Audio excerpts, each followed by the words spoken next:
Salut à tous, c'est Lilian, on se retrouve pour une review du chapitre 488 de Tower of God, le 71e de la saison 3, et on commence direct par le combat White vs Yorayo. Bon alors déjà c'est un combat vachement stylé je trouve, il y a vraiment une bonne mise en scène. Donc par exemple, moi la mise en scène qui m'a marqué c'est le passage en noir et blanc quand Yorayo il se fait découper par White. En fait ça fait comme si le temps il s'arrêtait en quelque sorte. Ça fait vraiment un moment suspendu en fait, et en fait ça donne une vraie intensité. Le truc est tellement intense que même l'image elle perd sa couleur en fait.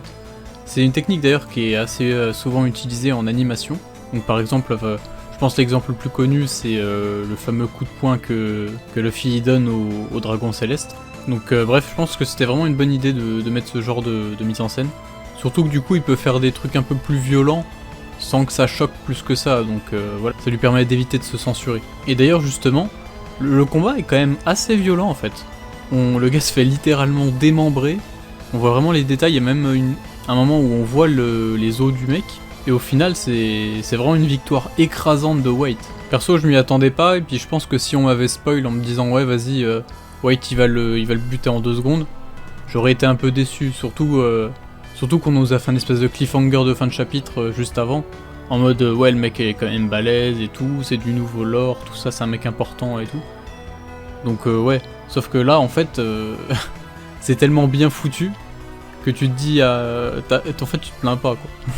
Le combat était déjà bien stylé donc voilà. Et aussi c'est complètement logique que White il le défonce parce que je vous rappelle que White juste avant il s'est fait un 1v1 contre Calavan et il lui a coupé un bras, alors que Calavan c'est un ancien commandant de corps. Donc si White il devait se battre contre un commandant de division et qu'il devait galérer contre lui, ça serait pas logique. Il y a aussi eu un long panel stylé où on voit toutes les épées de White en boucle et tout. C'était vraiment bien foutu, c'est pour ça que j'aime bien les webtoons quoi. Ce genre de long panel à l'infini là, c'est vraiment stylé.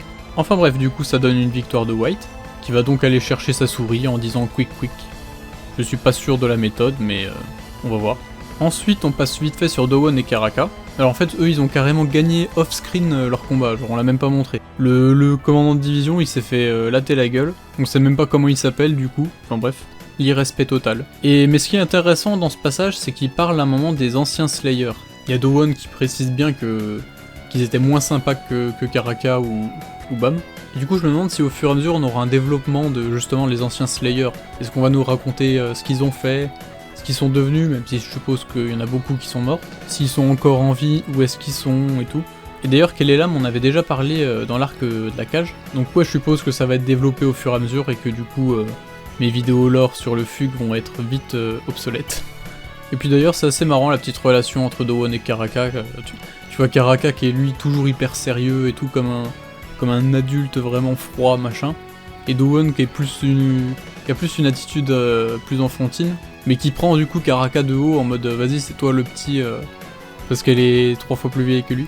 Enfin bref. Et ensuite il y a le combat entre Hansung-Yu et Aracha. C'est un combat très cool, pareil il y a des longs panels vraiment stylés. Enfin j'ai beaucoup aimé la colorisation, entre l'eau qui est je trouve vachement bien colorée, de toute façon on l'avait déjà vu dans les chapitres précédents, mais aussi les espèces de contrastes entre le violet, le vert, tout ça qui fonctionne très bien. Et même avec le bleu des fois. Donc ouais, je trouvais ça vraiment bien mis en scène et surtout le jeu des couleurs vraiment bon. Alors il y a Aracha qui essaye de mettre Hansung-Yu devant ses contradictions, tout ça en voulant le perturber et tout. Bon, en fait ça marche pas du tout, hein. C'est un peu, d'ailleurs c'est un peu les mêmes questionnements qui concernent Bam. Genre c'est un peu le côté l'hypocrisie, ouais je veux sauver les gens machin, mais il y en a j'en ai rien à foutre. Mais bref, je sais pas si ça va être développé plus tard, en ce qui concerne Hansung-Yu. Du coup, au fur et à mesure du combat, à un moment, il y a Aracha qui a failli rattraper la souris, du coup, Hansung-Yu, il a buté, comme ça il est sûr que personne la chope. Et du coup, le chat, il est vénère de pas avoir sa souris, du coup, il se vénère, donc il nous lâche une transformation. Après, il l'appelle animalisation, et il précise bien que c'est une transformation différente des chiens, parce que, en fait, il peut se transformer complètement, tout son corps, en fait, au lieu de juste certaines parties, contrairement à la plupart des chiens. Sauf justement les transformations complètes. Donc est-ce que Yama, avec sa transformation complète, est-ce que c'est le même pouvoir que l'animalisation? Enfin bref, la transformation est vraiment stylée, et perso, je m'attendais pas du tout à ce que ce mec-là soit aussi stylé, aussi puissant, je pensais juste que ça allait être un ennemi casse-couille. Genre il avait vraiment une dégaine d'ennemi casse-couille en fait. sa façon de parler, ses expressions exagérées et tout. Donc je le prenais vraiment pas au sérieux, mais là du coup, ben si. Et puis du coup, ouais, sa transformation est assez stylée, même s'il ressemble à un Pokémon. Et du coup, ben Han Sung-Yu il se fait fumer, mais genre bien comme il faut. Et du coup, ben, on peut se demander qu'est-ce qui va se passer au prochain chapitre. Est-ce qu'il va y avoir un développement? Est-ce qu'on... Moi je vois bien le prochain chapitre commencer sur un flashback de Han Sung-Yu, quoi. C'est souvent ça, t'as le mec qui commence un peu à s'évanouir, il voit un flashback, et puis d'un coup il se dit c'est bon, allez on se réveille, je vais te niquer la gueule. Et en plus, Aracha il insiste bien sur un truc qui a déjà été dit il y a assez longtemps, sur le fait que Han Sung-Yu est vraiment un génie, même à côté des 10 familles. Donc qu'est-ce qui fait de lui un génie en fait? C'est quoi sa particularité? Pourquoi les gens disent ça? Il doit forcément y avoir un truc, surtout que à mon avis, s'il parle de ça justement là maintenant, c'est que le prochain chapitre, Han Sung-Yu il va se lâcher et il va casser des mers. Enfin bref, du coup j'ai hâte de voir ça. Et pour conclure, je dirais c'est un super chapitre. Y a pas grand chose à dire du point de vue analyse et tout, parce que c'était full bagarre en fait, tout simplement.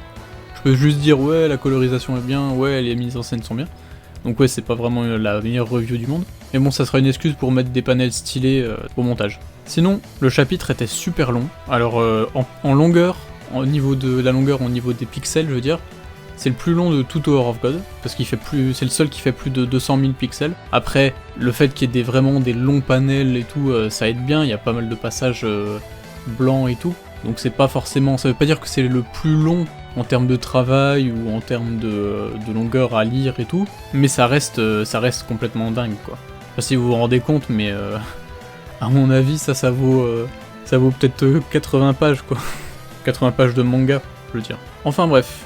Et c'est pas fini d'ailleurs, parce que justement, t'as Elec qui va se retrouver la semaine prochaine à traduire un chapitre de 3000 mots, de plus de 3000 mots. Je sais pas si vous vous rendez compte, mais ça n'a aucun sens. C'est genre 3000 mots, c'est la longueur d'un chapitre de roman en fait.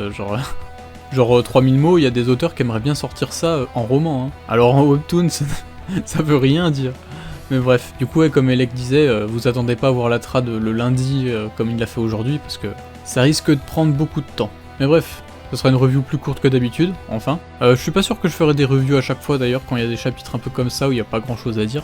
Là c'est juste parce que j'ai la hype de la reprise, mais je pense pas que ça va durer très longtemps, parce qu'en plus je vais être de plus en plus occupé.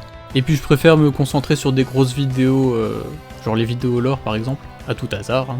Pour des reviews qui au final sont pas tout ce qu'il y a de plus intéressant je trouve. Peut-être qu'à la place je ferai des reviews d'arc ou de morceaux d'arc, ou alors je ferai juste une review quand je jugerai qu'il y a des choses intéressantes à analyser dans le chapitre.